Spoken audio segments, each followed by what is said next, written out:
Episode 6 of the Babysitters Club TV show is Claudia and Mean Janine. I thought it was an okay episode. I didn't like it too much. I think I would like it more if I watched it a second time. I was expecting it to be pretty much the same as the book, like the previous episode was, but no, it was more like Claudia and the Phantom phone calls, where about 30% of the episode is from the book, 30 to 50%, and then the rest is new material they made up for the TV show. There were 3 or 4 storylines which were not in the book. So the first one was Trevor Sanborn. So I thought that was great. It was a good idea to bring Trevor back. He enters Claudia in an art contest where she has her pictures of candy. She drew pictures of candy, and that's great. That's a great reference to the Babysitters Club books where she does that. And there are these really pretentious people at the art show, and they don't like her art. They ask her about, ooh, what's the symbolism and thematic value of your painting? And Claudia doesn't really get it because she draws candy because she likes candy. That's it. She likes art. That's why she does art. She's good at it. It's how she expresses herself. She doesn't focus on symbolic value like Janine would, or she doesn't try to memorize every artist ever like Janine would. She does art because she likes art. And that's basically where the art storyline ends. She doesn't get the scholarship. So the second storyline was Marianne's dad. He tries to loosen up a bit, but he realizes it's not him. You know, he's really a belt and suspenders guy. He always follows the rules, and that's probably why things didn't work out between him and Dawn's mom, because she's a very free spirit and he's not. And I think the best of the storylines was with Marianne. So Marianne's room gets a makeover, and that was great. I think if this had been the plot line to Marianne's makeover, I would like the book so much more. So the story is that Claudia and Stacey give Marianne's room a makeover. They make it the coolest room ever. And I think Claudia does her crazy art, and Stacey does posters of New York musicals. It's the room they would love, their dream room. But it's not Marianne's dream room, and Marianne doesn't like it, but she's too nice to tell her friends that she doesn't like it. That's a good storyline. That's so Marianne.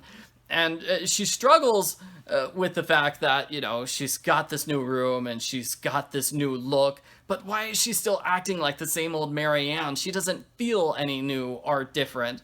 And this was shown in a scene with Logan, and that was great. I loved seeing Marianne talk with Logan, and she got all tongue-tied with him and scared and ran away. It was great. It was hilarious. But Christy and Dawn, because they're closer to Marianne, they can understand what Marianne's going through, and they help her realize, you know, it's okay to be yourself. And there was this sort of deep moment where Marianne sees the Humpty Dumpty picture. She sees a picture of her mom when her mom was a baby, and her mom had the same picture.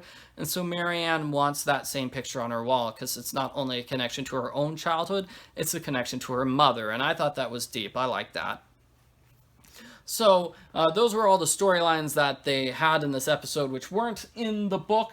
There were a couple of storylines from the book which aren't in the episode. Like, there's a summer camp. In the book, the girls run a summer camp. Jenny Prezioso misbehaves, and Karen Brewer gets Jenny to behave. So that's not in the episode at all. Also, in the episode, we don't see Jamie Newton. So there was no babysitting whatsoever in this episode of the Babysitters Club. Jamie Newton, he is the older brother of Lucy Newton. So you remember Kim, the lady who was super pregnant and just had a baby? So this is her other kid. And there's drama because he doesn't like his baby sister. She's stealing all the attention. And she has her christening, and Jamie's about to dump a bowl of punch on her when he thinks better of it. And he realizes, you know what? I love her no matter what. And Claudia realizes this is a mirrored storyline. So Jamie loves his sister no matter what. Claudia should love her sister no matter what. And that inspires Claudia to talk with Janine. So, as you can probably tell from the title, Claudia doesn't like her sister. They get into fights constantly throughout the book. And, you know, like I said, it ends with them having this big conversation about their problems and realizing what's wrong. It was a good ending. It was a good ending. So that's not in this episode either. The episode kind of does a little twist on it. The other main storyline of the episode is also a good one. It's Grandma Mimi. So Grandma Mimi has a stroke and ends up in the hospital. And they did like two changes to that. So in the book, Claudia worries that she induced Mimi's stroke because Claudia and Janine had a big fight right before the stroke happened. So Claudia feels really guilty, but at the end, Mimi convinces her it's okay, it's not your fault. So that was not in the episode at all.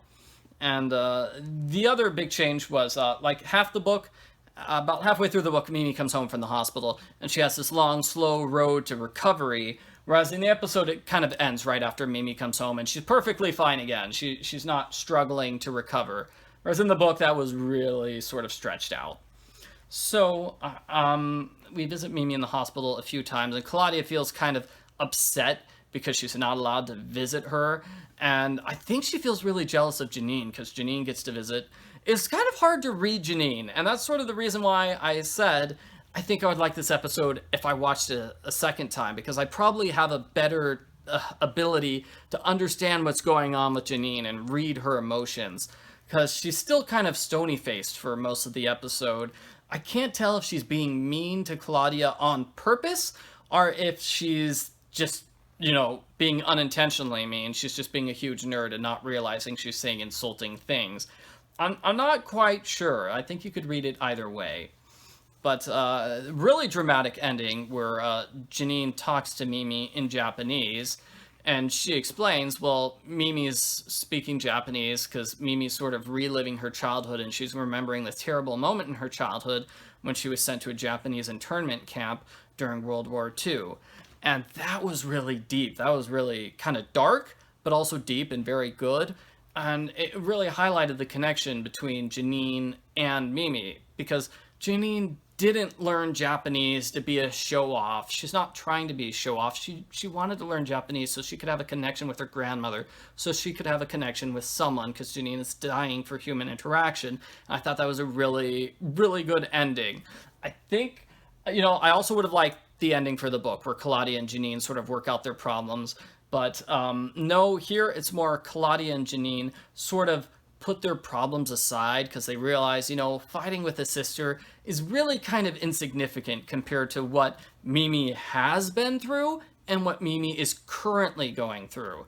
I'd say this entire episode has a theme of self-realization. That comes up in all the storylines. So I just said how it comes up with Grandma Mimi. It comes up with the storyline about the art. Claudia comes to a realization about her art.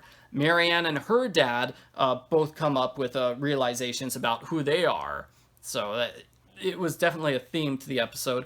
I forgot to mention, so Sam is in this episode too. So we had Trevor Sanborn, Sam, and Logan. So all of like the Babysitters Club boyfriends, and they were all great. So that was good. Thumbs up for that. I do have to nitpick, I guess, because I'm the book nerd. So they did make two changes with they made like one change with Mimi. So number one, Mimi was not in the United States during World War II. She was in Japan during World War II. They go into this in Babysitters Club Super Special number 13, Aloha Babysitters. And the other thing, which is kind of a change, is that Mimi was talking about how she hates peaches. She says, I hate peaches, I hate peaches. She says that repeatedly. Peaches is the name of her daughter. So that was kind of odd. I almost giggled that she was talking about how much she hated Peaches because that's her daughter's name. It sounds like she's trying to insult her daughter.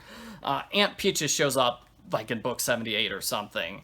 So those were like two minor things from the book that don't really affect the episode. I think the episode is fine the way it is. I really do like the dark, heavy ending. I think it's good that they put something like that in this series. It works because we also had episode 4 where they kind of dealt with transphobia. So they dealt with that sort of topic that's sort of heavy and in the news right now. So I feel like this is sort of the same thing. I feel like it works very well. They're just sort of doing it in multiple episodes.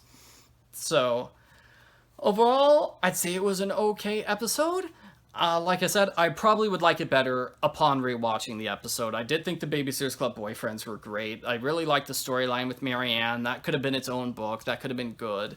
And I feel like the Claudia and Janine angle actually could have been played up a bit more. I feel like we could have gotten more of Claudia and Janine. I feel like they could have talked more, or they could have fought more. I would have sacrificed the storyline with Marianne's dad, just thrown that out the window, and replace it with like 3 extra minutes of Claudia and Janine. That would be my recommendation for improving the episode, but hey, that's just me.